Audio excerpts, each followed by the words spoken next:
हर वक्त कड़क न्यूज आपके साथ।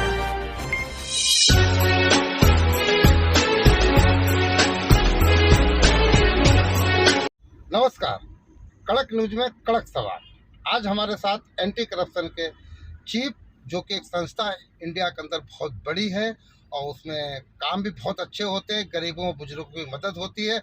उसके अलावा हाई कोर्ट के एडवोकेट भी हैं, जो कि ओम प्रकाश मिश्रा जी हमारे साथ हैं। तो एक छोटी सी दो लफ्ज की एक शायरी कहना चाहता हूँ। इनकी खुशहाली देख के बदनसीबी सर पटकती रह गई।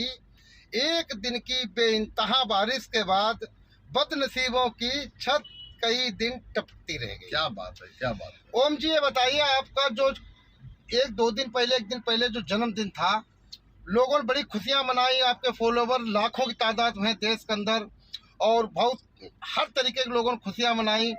तो ये आपका जो जन्मदिन तो खत्म हो गया है, फिर आपको आपके जो फॉलोवर है किस तरीके से आपको फॉलो किया है, बताएंगे? इकबाल भाई, बहुत बहुत शुक्रिया आपका।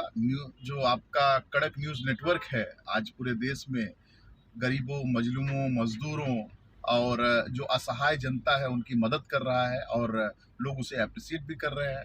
आपने आज पुनः जन्मदिन के बाद में मेरे से बातचीत करना मुनासिब समझा और लोगों को बताना समझा, वो आपके लिए बहुत बहुत शुक्रिया। इकबाल भाई, देखिए, मेरा अपना मानना है कि जहाँ गति है वहीं प्रगति है। यदि आज आप समाज में गतिवान बने हुए हैं, गतिशील बने हुए हैं, तो आपका आप जिंदा माने जाएंगे। और अगर आप चुपचाप हैं और कोई काम नहीं कर रहे हैं, तो एक समझिए कि आपके अंदर गति ही नहीं है, तो समझिए कि उसकी निर्गत हो जाती है।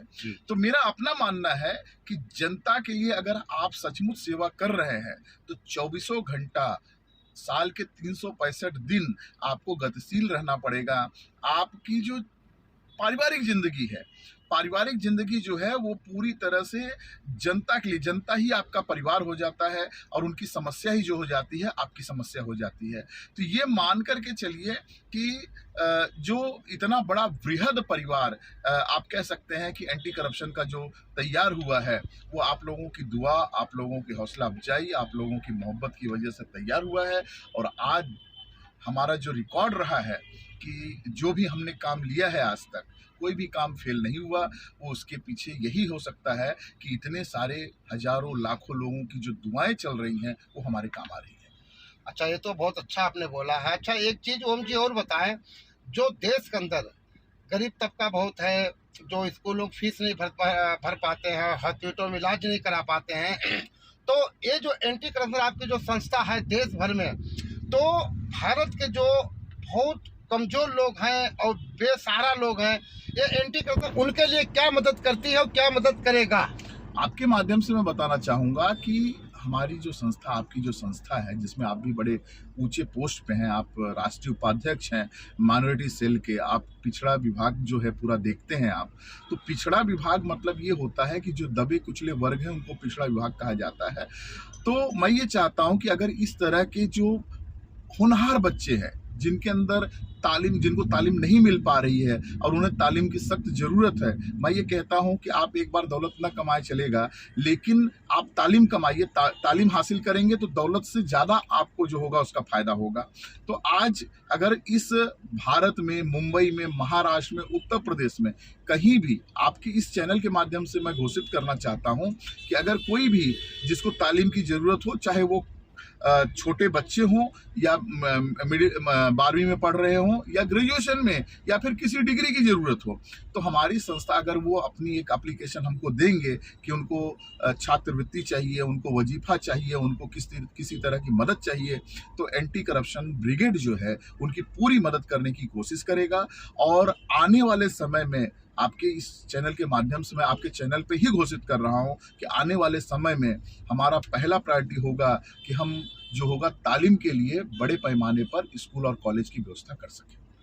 ये भी बात बहुत बेहतरीन आपने बोला है। अच्छा, एक बात और बताइए, अभी जो आपका संगठन में जो एक प्रोग्राम चल रहा है कि मुंबई जैसे शहर में ट्रैफिक बहुत जाम होती है जी, तो कुछ ऐसे स्पॉट हैं जहाँ पर ट्रैफिक ज़्यादा जाम होती है, तो वहाँ पर आपके जो संस्था के जो कार्यकर्ता हैं वो बाकायदा अपना टी शर्ट वगैरह पहन के, और वहाँ पुलिस की जो ट्रैफिक पुलिस है उन सिपाहियों की, वो लोग वहाँ पर मदद करेंगे और ट्रैफिक को साफ करेंगे और उनके साथ में कंधे से कंधा मिला के चलेंगे, जो कि मुंबई की ट्रैफिक पुलिस है।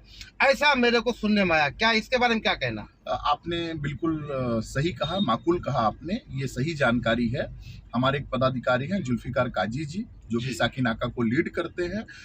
उन्होंने एक प्रस्ताव रखा है संस्था के सामने कि जो साकीनाका या अंधेरी या मरोल ऐसे जो क्षेत्र हैं जहाँ पर ट्रैफिक बहुत ज़्यादा होती है, क्योंकि ये ऐसा विभाग पड़ता है जहाँ पर कुर्ला आने वाली जाने वाली जो गाड़ियाँ होती हैं वहाँ पर काफ़ी ज़्यादा पैमाने पर ट्रैफिक देखा जाता है। और हमारे पास में या मुंबई पुलिस की एक समस्या है कि उनके पास में स्टाफ कम है, तो स्टाफ कम होने की वजह से मजबूरन उनको वहाँ पर एक स्टाफ या दो स्टाफ ही वहाँ पर होते हैं, जिसकी वजह से काफ़ी दिक्कत आती है।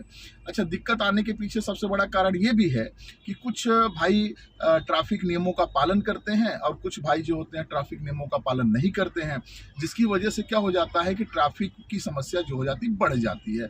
यानी कि अगर कोई गलत रास्ते पर चले गया, गलत ट्रैफिक को कर दिया, उल्लंघन कर दिया नियमों का, तो वहाँ पर काफ़ी ट्रैफिक हो जाती है।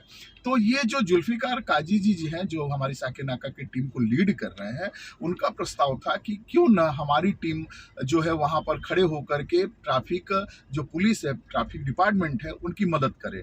ये बहुत ही सराहनीय प्रयास होगा अगर ये शुरुआत हो जाती है, और शुरुआत होगा ही, क्योंकि हमने देखा है हमारी टीम ने हमेशा जो भी ठाना है उसको करके दिया है।